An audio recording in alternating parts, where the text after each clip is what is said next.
어려운 일이 벌어졌습니다. 미국의 주요 언론과 군사 전문가들이 앞다퉈 묻고 있습니다.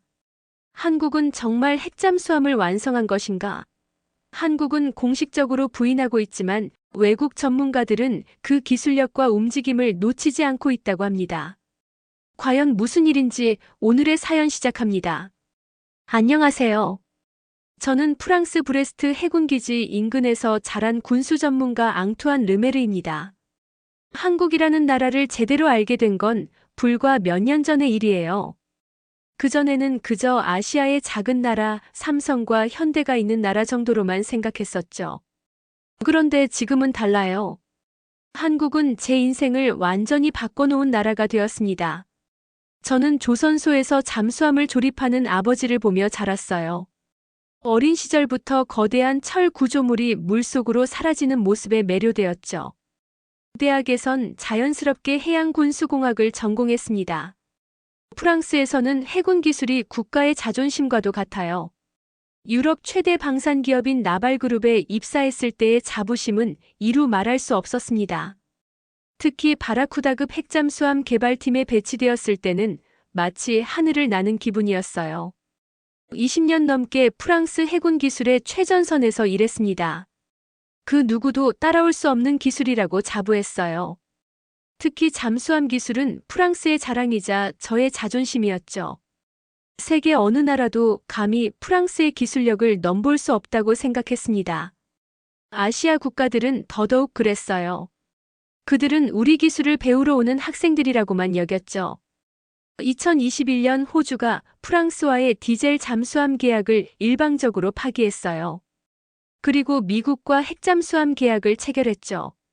나발그룹 전체가 충격에 빠졌습니다. 저 역시 분노했어요. 수백억 유로 규모의 계약이 물거품이 된 것도 충격이었지만 더 큰 충격은 프랑스의 기술력이 무시당했다는 사실이었습니다. 그때 들려온 소문이 있었어요. 호주의 결정 배경에는 한국이라는 낯선 나라가 있다는 거였죠. 한국이 자체적으로 3,000톤급 잠수함을 개발했고 슬쩍 핵추진 기술을 염두에 둔 설계를 했다는 말이 돌았습니다. 처음에는 그저 웃어넘겼어요. 한국이 잠수함을, 그것도 핵추진 기술을? 그런 고도의 기술은 몇몇 강대국만 보유한 기밀인데 작은 아시아 국가가 어떻게 그런 기술을 가질 수 있을까 생각했습니다. 하지만 무시할 수 없는 정보들이 하나둘 모이기 시작했어요. 유럽 군수기술 컨퍼런스에서도 한국 해양방산 기술에 대한 발표가 있었습니다.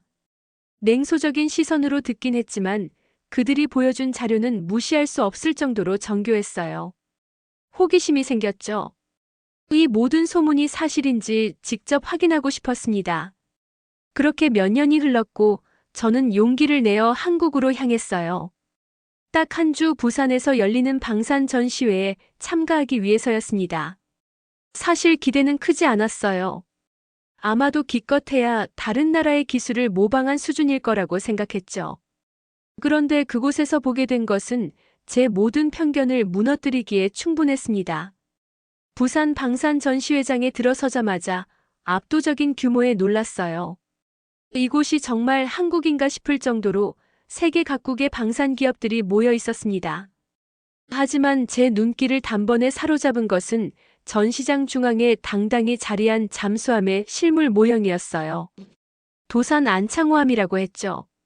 3,000톤급 디젤 잠수함인데 표면적으로는 평범해 보였습니다.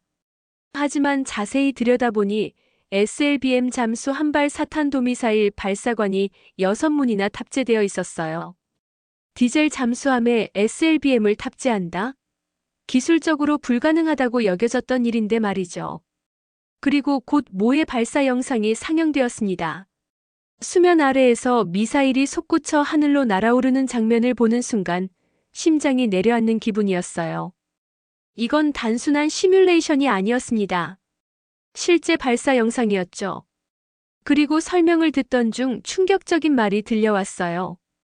이 SLBM은 2021년 세계에서 7번째로 성공한 사례라는 겁니다. 더 놀라운 사실은 그 발사 순간이 북한이 열차에서 탄도미사일을 쏜 그날, 불과 2시간 뒤였다는 점이었죠. 이 사실을 알게 된 저는 현기증이 날 정도로 충격을 받았어요. 한국은 북한의 도발에 즉각적으로 대응하며 자신들의 기술력을 과시했던 겁니다. 그것도 세계가 주목하지 않는 조용한 방식으로 말이죠. 프랑스였다면 그런 성과를 달성했을 때 전 세계 언론을 불러 기자회견을 열었을 텐데 한국은 마치 일상적인 일처럼 조용히 처리했어요. 전시장을 둘러보는 내내 마음이 복잡했습니다. 한편으로는 인정하기 싫었지만 다른 한편으로는 이 놀라운 기술에 감탄할 수밖에 없었어요. 그때 제 뒤에서 비웃는 듯한 목소리가 들렸습니다. 한국 젊은 연구원이었어요. 정장 차림에 날렵한 인상을 가진 그 남자가 동료에게 속삭였죠. 프랑스, 걔네들은 계약 위약금이나 걱정해야죠. 순간 귀까지 화끈거렸어요. 그의 이름은 이도윤, 명찰을 보니 KAI에서 잠수함 미사일 시스템을 맡고 있다고 했습니다. 대놓고 조롱하지는 않았지만 그의 말투에는 확신이 느껴졌어요. 그 순간 저는 마치 내 조국과 내 자존심 전체가 도전받는 기분이었습니다. 저도 모르게 그에게 다가갔어요. 프랑스 방산기업 소속임을 밝히며 기술에 대해 질문을 던졌죠. 이도윤은 예상과 달리 친절하게 응대했습니다. 하지만 그의 눈빛 속에는 여전히 자신감이 넘쳤어요. 그는 한국의 잠수함 기술이 어떻게 발전해 왔는지, 어떤 기술적 과제들을 해결해 왔는지 설명했습니다. 놀라운 것은 그가 언급한 해결책 중 일부가 우리 프랑스 엔지니어들도 아직 완벽하게 구현하지 못한 것들이었어요. 특히 소음 저감 기술과 추진 시스템의 효율성 부분에서 그들은 독자적인 발전을 이룬 것 같았습니다. 저는 다양한 기술적 질문을 던졌고 그는 하나하나 명쾌하게 답했어요. 그의 답변을 들을수록 한국의 기술력이 허풍이 아니라는 확신이 들었습니다. 전시회 이틀째 저는 다른 전시물들도 꼼꼼히 살펴보기 시작했어요. 한국의 방산 기술은 단순히 잠수함에만 국한된 것이 아니었습니다. 항공기, 전차 함정, 미사일 시스템까지 다양한 분야에서 놀라운 발전을 이룬 모습이었어요. 특히 눈에 띈 것은 그들의 기술이 대부분 자체 개발이라는 점이었습니다. 오후에는 한국 방위산업 발전에 관한 세미나가 있었어요. 그곳에서 한국이 어떻게 불과 30년 만에 방위산업 후발주자에서 선두그룹으로 도약했는지 듣게 되었습니다. 그들은 처음에는 미국과 유럽의 기술을 도입했지만 점차 자체 기술력을 확보해 나갔다고 해요. 그리고 지금은 독자적인 기술로 세계 시장에 도전하고 있었습니다. 세미나가 끝난 후 저는 우연히 도산 안창호함의 설계에 참여한 엔지니어를 만났어요. 그는 한국 해군에서 20년간 복무한 경험이 있는 베테랑이었습니다. 그와의 대화에서 더 놀라운 사실을 알게 되었어요. 도산 안창호함은 디젤 잠수함이지만 그 설계는 핵 추진 시스템으로의 전환을 염두에 둔 것이었다는 겁니다. 더 충격적인 것은 2025년 경주 간포에 SMR 소형 모듈 원자로 단지가 완공된다는 정보였어요. 뉴욕타임스도 2021년에 그곳이 한국의 핵잠수함 전초기지라며 기사를 썼다고 했습니다. 프랑스에서 핵잠수함만 30년간 연구한 저로서는 이건 단순한 루머가 아니라 사실임을 직감할 수 있었어요.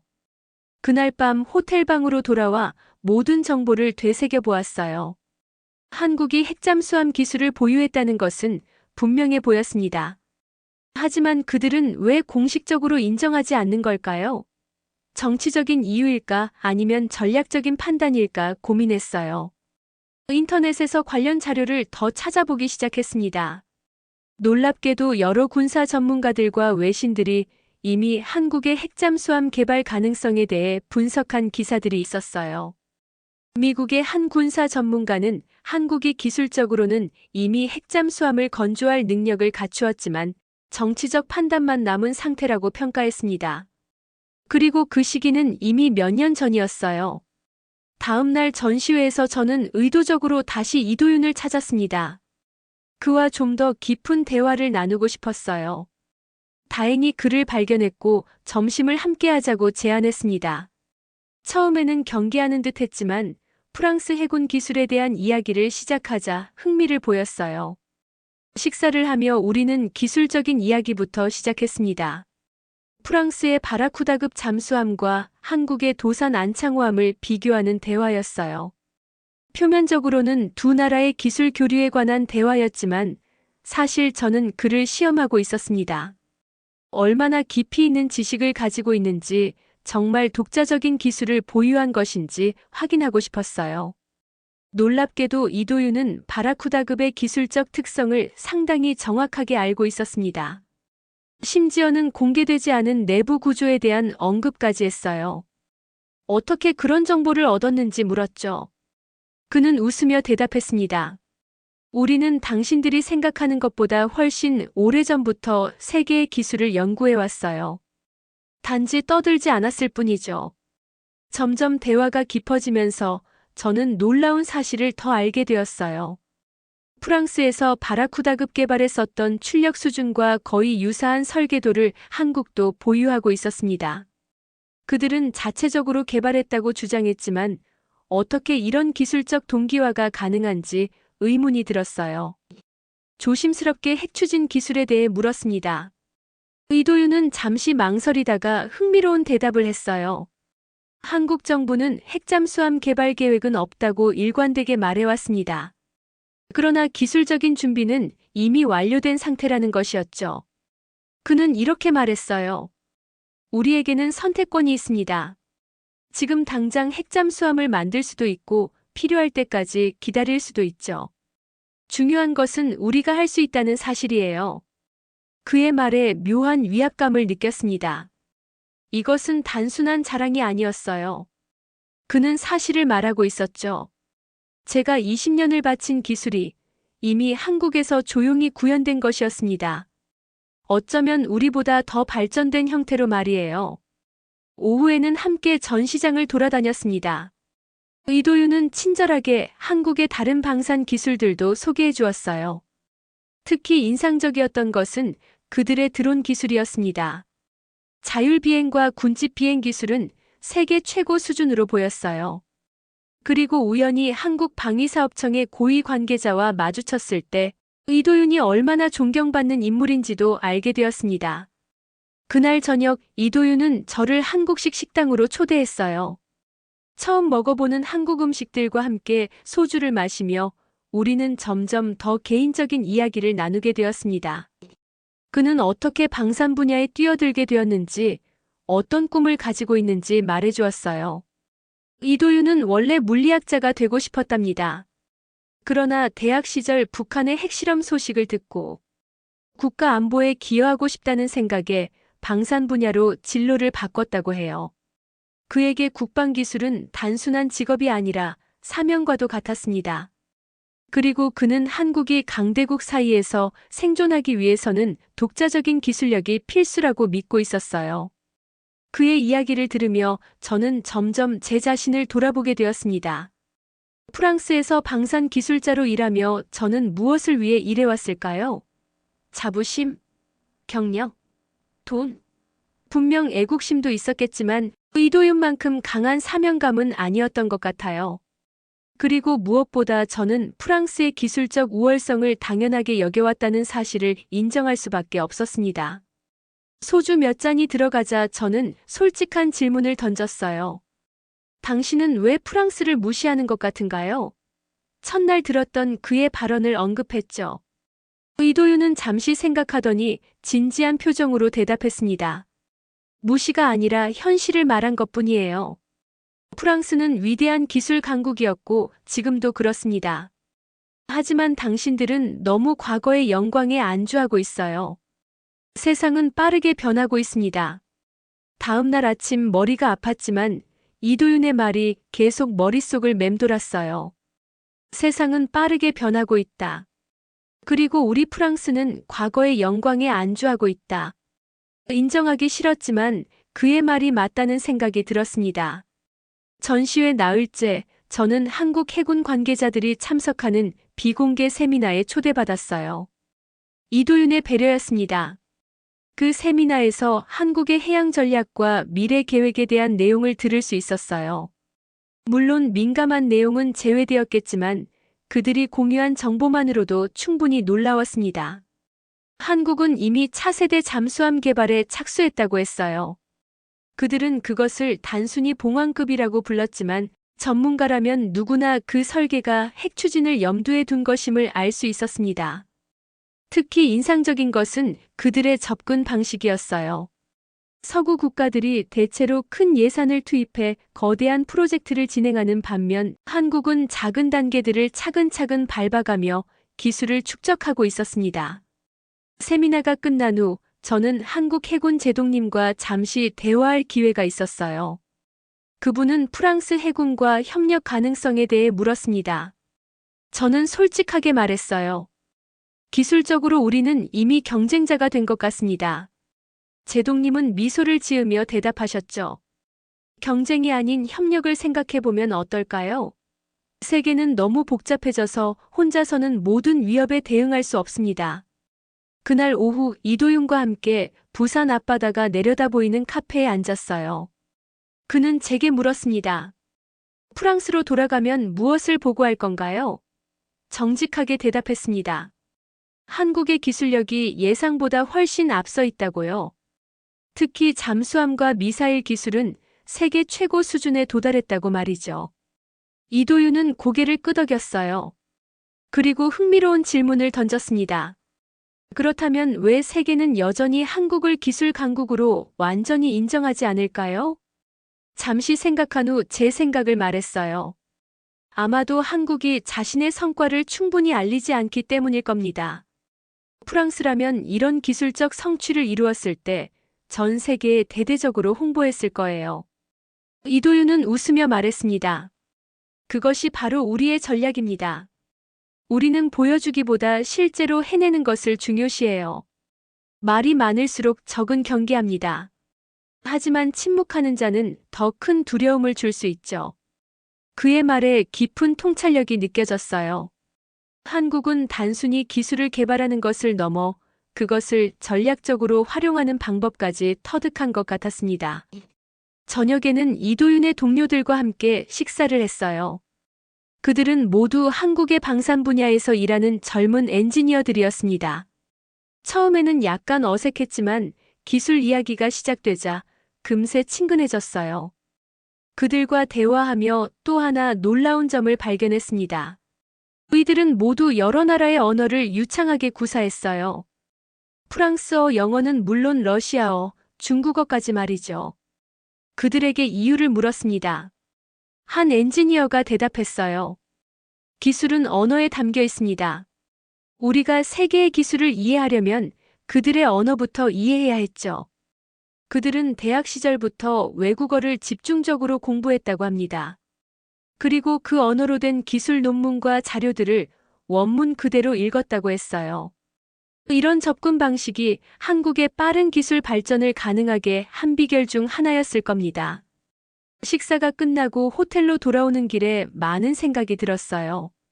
한국이라는 나라가 어떻게 이처럼 빠르게 발전할 수 있었는지, 그들의 성공 비결은 무엇인지 고민했습니다. 분명한 것은 그들의 성공이 단순한 운이나 외부 도움만으로는 설명되지 않는다는 점이었어요. 그들은 명확한 비전과 전략, 그리고 끈기를 가지고 목표를 향해 나아갔던 것 같았습니다. 호텔방에 도착해서 노트북을 열었어요. 나발그룹에 보낼 보고서를 작성하기 시작했습니다.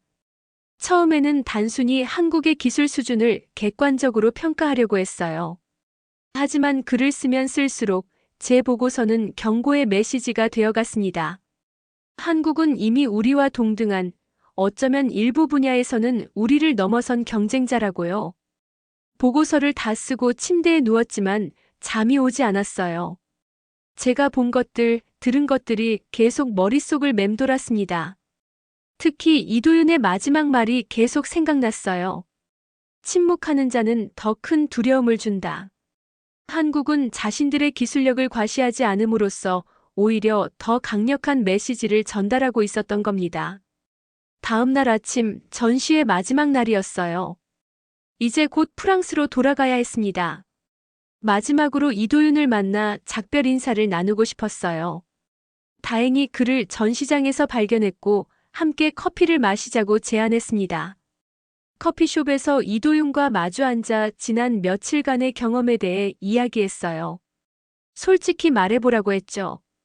한국의 방산 기술은 정말로 독자적인 것인가요? 아니면 다른 나라의 기술을 모방한 것인가요? 이도윤은 잠시 생각하더니 흥미로운 대답을 했습니다. 모든 기술은 연결되어 있어요. 완전히 독창적인 기술이란 존재하지 않습니다. 프랑스의 기술도 과거 영국이나 미국의 영향을 받았을 테고 한국도 초기에는 선진국의 기술을 배웠죠.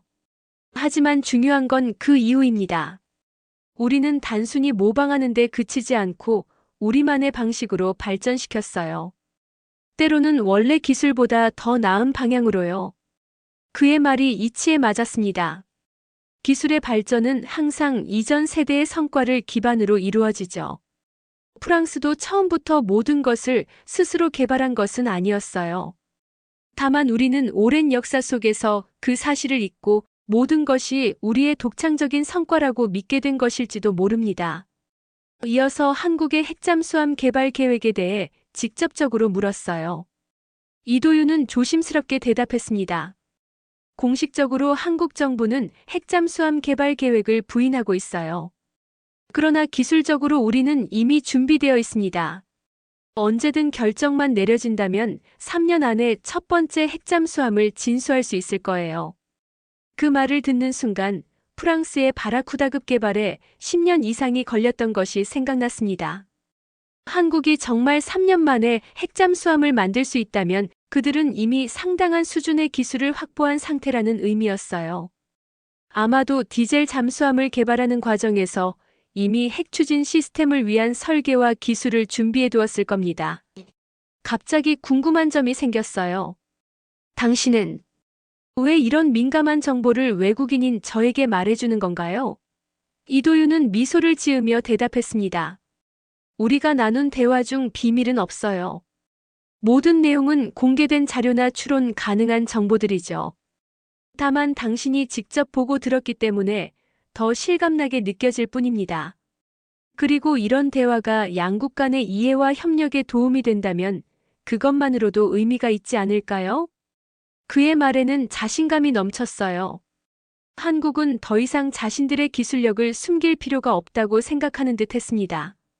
오히려 세계가 그들의 역량을 알게 하는 것이 전략적으로 유리하다고 판단한 것 같았어요. 특히 잠재적 경쟁자인 프랑스의 엔지니어에게 말이죠. 커피를 마시며 대화를 이어갔습니다.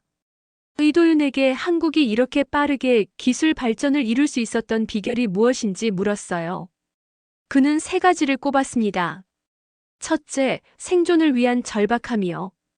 우리는 강대국에 둘러싸여 있고 북한이라는 직접적인 위협에 맞서야 했죠. 둘째, 교육과 인재 양성입니다. 한국은 국가적 차원에서 과학기술 인재를 육성해 왔어요. 셋째, 장기적인 비전과 일관된 정책이죠. 정권이 바뀌어도 국방기술 발전이라는 큰 방향은 변하지 않았습니다. 이 3가지 요소가 합쳐져 한국의 빠른 기술 발전을 가능케 했다는 거였어요. 저는 동의할 수밖에 없었습니다. 특히 장기적 비전과 일관된 정책은 프랑스를 포함한 많은 서구 국가들이 부족한 부분이었어요. 우리는 종종 정치적 변화에 따라 중요한 기술 개발 프로젝트가 중단되거나 방향이 바뀌는 경우가 많았습니다. 대화가 무르익을 무렵 이도윤은 제게 의미심장한 질문을 던졌어요. 앙투안 씨는 왜 처음에 한국의 기술력을 과소평가했나요? 솔직히 대답했습니다. 아마도 편견 때문이었을 거예요. 유럽과 미국만이 첨단 기술을 주도할 수 있다고 생각했죠. 아시아 국가들은 항상 따라오는 위치라고요. 이도윤은 고개를 끄덕였어요. 많은 서구인들이 그렇게 생각합니다. 하지만 세계는 변하고 있어요. 과거 서구가 주도했던 산업혁명이 이제는 아시아에서 새로운 형태로 일어나고 있죠. 한국, 일본, 중국, 대만, 싱가포르. 이들은 이미 많은 분야에서 서구를 앞서고 있습니다. 단지 서구가 그 사실을 인정하지 않을 뿐이에요. 그의 말은 강하게 와닿았어요. 확실히 우리는 여전히 과거의 우월감에 사로잡혀 있었습니다. 세계의 중심이 서서히 동쪽으로 이동하고 있다는 사실을 인정하기 싫었던 거죠. 그런데 이도윤은 이어서 놀라운 말을 했어요. 하지만 이것은 경쟁이 아니라 협력의 기회가 될 수도 있습니다. 한국과 프랑스가 서로의 강점을 결합한다면 우리는 함께 더 나은 기술을 개발할 수 있을 거예요. 협력이라. 솔직히 그 순간까지 저는 한국을 경쟁자로만 생각했었습니다.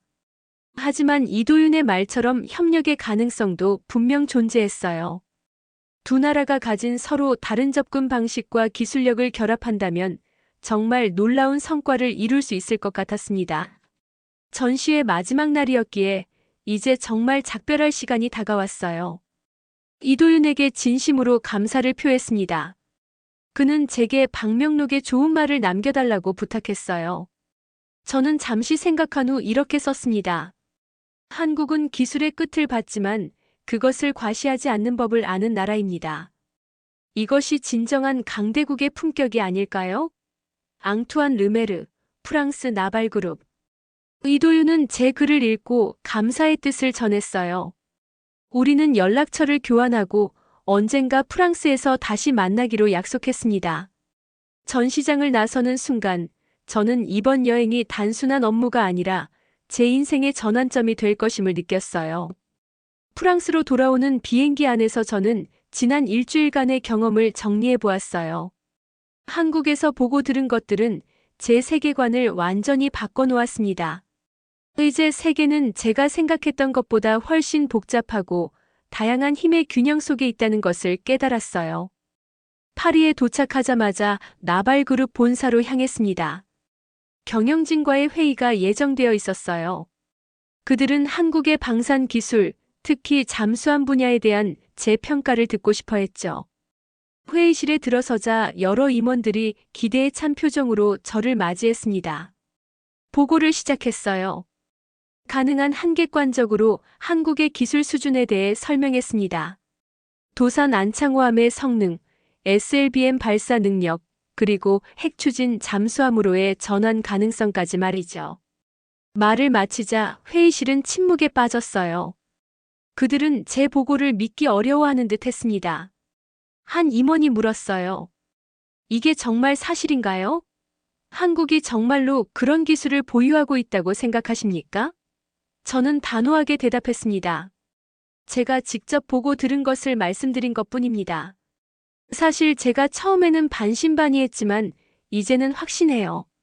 한국은 이미 세계적인 해양방산 강국입니다. 다른 임원이 끼어들었어요. 그렇다면 우리 프랑스의 기술적 우위는 어떻게 되는 겁니까? 우리가 여전히 우위를 점하고 있는 분야는 무엇입니까? 잠시 생각한 후 대답했습니다. 우리는 여전히 핵추진 기술에서 앞서 있습니다. 하지만 그 격차는 생각보다 훨씬 좁아졌어요. 그리고 소음 저감 기술이나 추진 효율성 같은 일부 분야에서는 이미 그들이 우리를 앞서고 있을 가능성이 높습니다. 회의는 예상보다 길어졌어요. 경영진은 한국의 기술 발전에 대해 더 자세히 알고 싶어 했고, 이에 어떻게 대응할 것인지 논의하기 시작했습니다. 일부는 더 많은 투자를 통해 기술적 우위를 유지해야 한다고 주장했고, 다른 일부는 한국과의 협력 가능성을 모색해야 한다고 제안했어요. 저는 이도윤의 말을 인용했습니다. 이것은 경쟁이 아니라 협력의 기회가 될 수도 있습니다. 프랑스와 한국이 서로의 강점을 결합한다면 함께 더 나은 기술을 개발할 수 있을 거예요. 일부 임원들은 회의적인 반응을 보였지만 최고 경영자는 관심을 보였습니다. 그는 저에게 한국과의 협력 가능성에 대한 구체적인 제안서를 작성해달라고 요청했어요. 회의가 끝난 후 제 사무실로 돌아와 한국에서 가져온 자료들을 정리했습니다. 그리고 내부 보고서에 이런 문장을 남겼어요. 한국은 핵잠수함을 개발하지 않았다고 말합니다. 하지만 그들이 침묵할수록 우리는 더욱 두려워하게 될 것입니다. 이 문장은 제가 한국에서 느낀 모든 것을 담고 있었어요. 기술적 실력과 전략적 지혜가 결합된 나라. 그것이 바로 제가 본 한국의 모습이었습니다. 몇 주가 지나고 저는 한국과의 기술 협력 방안에 대한 제안서를 완성했어요. 양국의 강점을 결합한 차세대 잠수함 개발 프로젝트를 제안했습니다. 프랑스의 핵추진 기술과 한국의 소음 저감 기술, 미사일 시스템을 결합한 새로운 개념의 잠수함이었죠. 제안서는 경영진에게 긍정적인 평가를 받았고 곧 한국 측에 공식 제안을 전달하기로 결정되었어요. 그 과정에서 저는 이도윤과 계속 연락을 주고받았습니다. 처음에는 업무적인 대화로 시작했지만 점차 개인적인 친구로 발전해 갔어요. 그는 한국의 소식을 전해주었고 저는 프랑스의 상황을 알려주었습니다. 우리의 우정은 두 나라 간의 작은 다리가 되어가고 있었어요. 6달 후 한국 대표단이 프랑스를 방문했습니다. 이도윤도 그중 한 명이었어요. 공식 미팅 외에도 저는 그를 제 고향 브레스트로 초대했습니다. 함께 제가 어린 시절 바라보며 자랐던 조선소를 방문했어요. 이도윤은 그곳에서 프랑스 해군 기술의 역사와 전통에 깊은 감명을 받은 듯 했습니다. 브레스트의 한 작은 레스토랑에서 저녁을 먹으며 우리는 미래에 대한 이야기를 나눴어요. 이도윤은 한국과 프랑스가 함께 해양 기술의 새로운 시대를 열어갈 수 있다고 믿고 있었습니다. 저도 같은 생각이었어요. 두 나라는 서로 다른 역사와 문화를 가지고 있지만 기술에 대한 열정과 우수성을 추구하는 정신은 동일했습니다. 그날 밤 이도윤은 저에게 뜻밖의 제안을 했어요. 한국의 한 대학에서 특별 강연을 해달라는 요청이었습니다. 주제는 프랑스의 해양 기술과 국제 협력의 중요성이었죠. 처음에는 망설였지만 곧 수락했어요. 이것이 두 나라 간의 이해를 높이는데 조금이라도 도움이 된다면 기꺼이 참여하고 싶었습니다. 몇 달 후 저는 다시 한국을 방문했어요. 이번에는 서울대학교에서 강연을 하기 위해서였습니다. 강당은 해양공학을 전공하는 학생들로 가득 찼어요. 그들의 열정적인 눈빛을 보며 저는 한국의 미래가 밝다는 것을 다시 한번 확신할 수 있었습니다. 강연에서 저는 프랑스의 해양 기술 발전 역사와 함께 국제 협력의 중요성을 강조했어요. 특히 한국과 프랑스가 어떻게 서로의 강점을 살려 함께 발전할 수 있는지에 대해 이야기했습니다. 학생들은 뜨거운 관심을 보였고 질문 시간에는 다양한 기술적, 정책적 질문들이 쏟아졌어요. 강연이 끝난 후 한 학생이 다가와 흥미로운 질문을 던졌어요. 프랑스인으로서 한국의 기술 발전을 어떻게 생각하시나요? 처음에는 위협으로 느끼셨나요? 아니면 협력의 기회로 보셨나요? 솔직하게 대답했습니다. 처음에는 분명 위협으로 느꼈어요. 우리가 독점해왔다고 생각했던 기술 분야에서 새로운 경쟁자가 등장한 것이니까요. 하지만 지금은 협력의 기회라고 생각합니다. 세계는 너무 복잡해져서 어떤 나라도 혼자서는 모든 도전에 대응할 수 없어요. 그 학생은 고개를 끄덕이며 말했습니다. 저희도 비슷한 과정을 겪고 있어요. 처음에는 일본이나 미국의 기술에 의존했지만 이제는 우리만의 길을 찾아가고 있죠. 하지만 여전히 배울 점은 많습니다. 그 학생의 말에서 한국의 미래를 엿볼 수 있었어요. 그들은 자신들의 성취에 만족하지 않고 계속해서 발전하려는 의지를 가지고 있었습니다. 강연 다음 날 이도윤은 저를 한국의 방위산업연구소로 초대했어요. 그곳은 민간인의 출입이 제한된 곳이었지만 특별 허가를 받아 방문할 수 있었습니다. 연구소 내부는 최첨단 장비들로 가득했어요. 특히 잠수함 추진 시스템 연구실은 프랑스의 어떤 시설보다도 현대적이었습니다. 연구소 책임자인 박민준 박사님을 만났어요. 그는 오랫동안 한국의 잠수함 기술 발전을 이끌어온 인물이었습니다.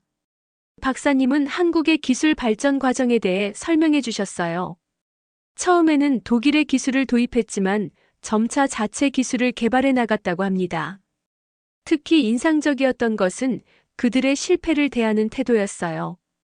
박사님은 이렇게 말씀하셨습니다. 우리는 많은 실패를 겪었습니다. 하지만 그때마다 포기하지 않고 원인을 철저히 분석했죠. 실패는 성공의 어머니라는 말이 있잖아요. 우리에게 실패는 값진 교훈이었습니다. 그의 말에서 한국의 기술 발전 비결 중 하나를 발견한 것 같았어요. 그들은 실패를 두려워하지 않고 오히려 그것을 배움의 기회로 삼았던 겁니다. 연구소 방문을 마치고 이도윤과 함께 서울 시내를 둘러보았어요. 현대적인 고층 빌딩들 사이로 보이는 고궁의 모습이 인상적이었습니다. 과거와 현재가 공존하는 도시, 그것이 서울의 모습이었어요. 어쩌면 그것이 한국의 정체성을 가장 잘 보여주는 것인지도 모르겠다는 생각이 들었습니다. 저녁에는 이도윤의 가족과 함께 식사를 했어요. 그의 아내와 8살짜리 아들이 저를 반갑게 맞아주었습니다. 이도윤의 집은 아담하지만 따뜻한 분위기였어요. 식탁에는 다양한 한국 음식들이 차려져 있었죠. 처음 보는 음식들도 많았지만 모두 맛있게 먹었습니다. 식사를 하며 이도윤의 아들 지호와 이야기를 나눴어요. 그 아이는 이미 영어를 꽤 유창하게 구사했고 프랑스어에도 관심이 있다고 했습니다. 무엇이 되고 싶냐고 물었더니 망설임 없이 우주항공 엔지니어가 되고 싶다고 대답했어요. 8살 아이가 이미 그런 꿈을 가지고 있다는 사실이 놀라웠습니다. 이도윤은 웃으며 말했어요. 우리 아이들은 어릴 때부터 과학과 기술에 관심을 가지도록 교육받습니다. 그것이 국가의 미래를 위한 투자라고 생각하죠. 그의 말에 고개를 끄덕였어요. 한국의 교육 시스템과 가정에서의 교육이 결합되어 기술 강국의 토대를 만들어 왔다는 것을 실감할 수 있었습니다. 다음 날 저는 서울 근교에 있는 한국 해군 기지를 방문했어요. 이도윤의 소개로 특별 허가를 받은 것이었죠. 그곳에서 실제 도산 안창호함을 볼 수 있었습니다. 잠수함 내부는 생각보다 훨씬 첨단화되어 있었어요. 특히 통제실의 디지털 시스템은 프랑스의 최신 잠수함보다도 더 발전된 형태였습니다. 해군 기지에서 만난 한 장교는 이렇게 말했어요. 우리는 늦게 시작했기 때문에 오히려 더 현대적인 시스템을 도입할 수 있었습니다. 기존의 낡은 시스템에 묶여 있지 않았죠. 그의 말이 한국의 빠른 발전을 설명해 주는 것 같았어요. 그들은 후발주자였기에 오히려 가장 최신의 기술을 선택할 수 있었던 겁니다.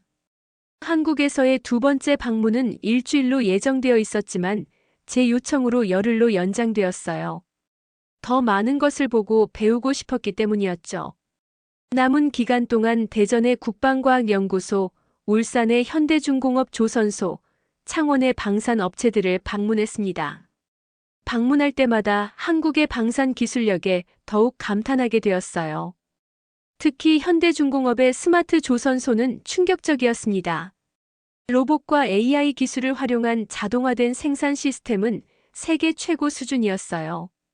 이러한 첨단 제조 기술이 한국의 방산 경쟁력을 더욱 높이고 있다는 것을 알 수 있었습니다. 방문 마지막 날, 이도윤은 저를 한강가 레스토랑으로 초대했어요. 서울의 야경을 바라보며 이야기를 나눴습니다. 지난 1년간 우리는 많은 변화를 겪었죠. 저는 한국을 더 깊이 이해하게 되었고, 나발그룹은 한국과의 협력을 본격적으로 추진하기 시작했어요. 이도윤에게 솔직한 마음을 털어놓았습니다.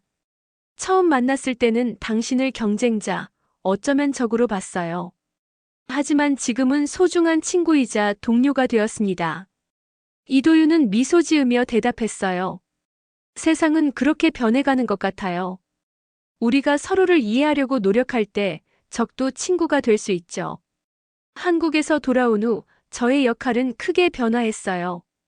이제 저는 나발그룹에서 한국과의 협력 프로젝트를 총괄하는 책임자가 되었습니다. 양국의 기술력을 결합한 차세대 잠수함 개발 프로젝트가 본격적으로 시작된 것이었죠. 이 프로젝트는 굉장히 도전적이었어요. 서로 다른 기술 체계와 문화를 가진 두 나라가 함께 일하는 것은 결코 쉬운 일이 아니었습니다. 처음에는 많은 어려움이 있었어요. 언어의 장벽, 업무 방식의 차이, 기술 표준의 불일치 등 다양한 문제들이 발생했습니다. 특히 양국의 엔지니어들 사이에는 미묘한 긴장감이 존재했어요. 프랑스 엔지니어들은 여전히 자신들의 기술이 우수하다고 생각했고, 한국 엔지니어들은 그들의 혁신적인 접근 방식을 인정받고 싶어 했죠. 그런 상황에서 제 역할은 중재자였어요. 양측의 입장을 모두 이해하고 서로를 존중하며 협력할 수 있도록 돕는 것이었습니다. 이도윤도 한국 측에서 비슷한 역할을 맡았어요. 우리는 일주일에 한 번씩 화상회의를 통해 프로젝트의 진행 상황을 점검하고 발생하는 문제들을 함께 해결해 나갔습니다. 프로젝트가 진행됨에 따라 점점 더 놀라운 시너지 효과가 나타나기 시작했어요. 프랑스의 오랜 경험과 한국의 혁신적인 접근 방식이 만나 새로운 가능성을 열어갔습니다. 특히 잠수함의 추진 시스템과 소음 저감 기술에서 획기적인 발전이 이루어졌어요. 이 과정에서 저는 많은 것을 배웠습니다. 기술적인 지식은 물론이고 다른 문화와 협력하는 방법, 서로 다른 관점을 조화시키는 방법 등을 말이죠. 무엇보다 중요한 것은 편견을 버리고 열린 마음으로 상대방을 대하는 태도였어요. 그것이 진정한 협력의 시작이라는 것을 깨달았습니다. 1년이 지나고 프로젝트는 예상보다 빠르게 진행되었어요. 우리는 이미 차세대 잠수함의 기본 설계를 완성하고 핵심 기술의 프로토타입 테스트를 시작했습니다. 특히 한국이 개발한 소음 저감 기술과 프랑스의 핵 추진 시스템이 결합된 새로운 추진 장치는 세계 최고 수준의 성능을 보여주었어요. 한국과 프랑스 정부도 이 프로젝트에 큰 관심을 보였습니다. 양국 국방부 장관이 참석한 가운데 중간 성과 발표회가 열렸어요. 그 자리에서 저와 이도윤은 함께 프로젝트의 진행 상황과 성과를 발표했습니다. 두 나라의 협력이 어떻게 새로운 가능성을 열어가고 있는지 설명했어요. 발표 후 프랑스 국방부 장관이 저에게 다가와 말씀하셨습니다. 처음에는 이 프로젝트에 회의적이었어요. 우리의 기술을 공유하는 것이 현명한 선택인지 의문이었죠. 하지만 지금은 생각이 바뀌었습니다. 이런 협력이야말로 미래의 방향이라고 생각해요. 장관님의 말씀에 깊이 공감했습니다. 기술 보호주의는 단기적으로는 이익이 될 수 있지만 장기적으로는 혁신을 저해할 뿐이었어요. 프로젝트가 1년 반 정도 진행됐을 때 예상치 못한 위기가 찾아왔습니다. 핵 추진 시스템의 냉각 장치에서 심각한 문제가 발견된 것이었어요. 프랑스 측 엔지니어들은 기존에 검증된 방식으로 문제를 해결하자고 주장했지만 한국 측은 새로운 접근 방식을 제안했습니다. 양측의 의견 충돌로 프로젝트는 잠시 정체되었어요. 이도윤과 저는 밤새 화상회의를 하며 해결책을 모색했습니다. 결국 우리는 두 가지 접근 방식을 모두 테스트해보기로 결정했어요. 결과는 놀라웠습니다. 한국이 제안한 새로운 방식이 훨씬 효율적이고 안전한 것으로 판명되었어요. 이 사건은 프로젝트 팀 전체에 중요한 교훈을 남겼습니다. 검증된 방식만이 정답은 아니라는 것, 새로운 아이디어에 항상 열려 있어야 한다는 것을 말이죠. 그 후로 양국 엔지니어들 사이의 협력은 더욱 원활해졌어요. 서로의 강점을 인정하고 함께 더 나은 해결책을 찾아가는 문화가 형성되었습니다. 프로젝트가 2년째에 접어들면서 우리는 실제 크기의 프로토타입 건조를 시작했어요. 이는 양국 모두에게 역사적인 순간이었습니다. 프랑스 브레스트와 한국 거제도에 각각 건조시설이 마련되었고 양쪽에서 동시에 작업이 진행되었어요. 최첨단 통신 기술을 활용해 두 팀이 실시간으로 소통하며 작업할 수 있었습니다. 프로토타입이 완성되어가는 모습을 보며 저는 깊은 감동을 느꼈어요. 이것은 단순한 잠수함이 아니었습니다. 서로 다른 두 나라의 지혜와 기술, 그리고 협력의 정신이 담긴 결정체였죠. 누구도 혼자서는 만들어낼 수 없었을 결과물이었어요. 프로토타입이 완성되고 해상 시험이 시작되었습니다. 첫 자망 테스트는 프랑스 해안에서 진행되었어요. 저와 이도윤은 지원 함정에서 함께 그 역사적인 순간을 지켜보았습니다. 잠수함이 물속으로 서서히 사라지는 모습은 경이로웠어요. 그리고 더 놀라운 것은 시험 결과였습니다. 모든 성능 지표가 예상을 훨씬 뛰어넘었어요. 특히 소음 수준은 기존 잠수함의 30%에 불과했고 추진 효율성은 40% 이상 향상되었습니다. 이는 세계 해양 방산 역사에서 전례 없는 성과였어요. 해상 시험이 성공적으로 마무리된 후 우리는 작은 축하 파티를 열었습니다. 프랑스와 한국의 엔지니어들이 함께 모여 샴페인을 마시며 기쁨을 나눴어요. 축하 자리에서 이도윤이 저에게 말했습니다. 처음 당신을 만났을 때 당신의 눈에는 의심과 경계심이 가득했어요. 하지만 지금은 완전히 달라졌습니다. 웃으며 대답했어요. 당신도 마찬가지예요. 처음에는 저를 오만한 서구인으로만 봤잖아요. 우리는 함께 웃었습니다. 그리고 이도윤이 진지한 표정으로 덧붙였어요. 이것이 바로 진정한 협력의 힘입니다. 서로를 존중하고 배우면서 혼자서는 할 수 없는 일을 함께 이루어낸 거죠. 그의 말에 깊이 공감했어요. 지난 2년간의 여정은 단순한 기술 협력 이상의 의미가 있었습니다. 그것은 서로 다른 문화와 관점이 어떻게 조화를 이루며 새로운 가치를 창출할 수 있는지 보여주는 사례였죠. 그리고 개인적으로는 제 인생의 전환점이기도 했어요. 오늘날 프랑스 조선업계 내부에서는 여전히 한국을 위협으로 간주하는 시각이 있습니다. 하지만 저는 이제 그렇게 생각하지 않아요. 한국은 기술의 끝을 봤지만 그것을 과시하지 않는 법을 아는 나라입니다. 그리고 그들은 경쟁보다 협력의 가치를 알고 있어요. 그것이 진정한 강대국의 품격이라고 생각합니다. 이 프로젝트는 이제 막 시작일 뿐이에요. 앞으로 더 많은 도전과 발견이 우리를 기다리고 있을 겁니다. 하지만 한 가지 확실한 것은 우리가 함께라면 어떤 어려움도 극복할 수 있다는 사실입니다. 프랑스와 한국 두 나라의 협력은 해양방산 기술의 새로운 장을 열어가고 있어요. 그리고 저는 그 여정의 일부가 된 것을 자랑스럽게 생각합니다. 지금도 가끔 부산 방산 전시회에서 처음 본 도산 안창호함과 SLBM이 솟구치는 영상을 떠올립니다. 그때는 몰랐어요. 그 순간이 제 인생을 완전히 바꿔놓을 것이라는 사실을요. 한국이라는 나라와의 만남이 저에게 새로운 시각과 가능성을 열어줄 것이라는 사실을요. 그리고 무엇보다 한때 경쟁자라고 생각했던 사람들이 가장 소중한 동료이자 친구가 될 것이라는 사실을요. 인생은 참 예측할 수 없는 여정입니다. 우리가 알고 있다고 생각하는 것들이 얼마나 제한적인지, 그리고 세상에는 얼마나 많은 놀라운 가능성들이 기다리고 있는지 깨닫게 되었어요. 중요한 것은 열린 마음으로 새로운 경험을 받아들이고 편견을 넘어 서로를 진정으로 이해하려는 노력이 아닐까 생각합니다. 이제 저는 매년 정기적으로 한국을 방문합니다. 업무적인 목적도 있지만 그보다는 제 두 번째 고향 같은 곳이 되었어요. 서울의 번화한 거리, 부산의 아름다운 해변, 그리고 무엇보다 그곳에서 만난 소중한 사람들이 저를 계속해서 한국으로 이끌고 있습니다.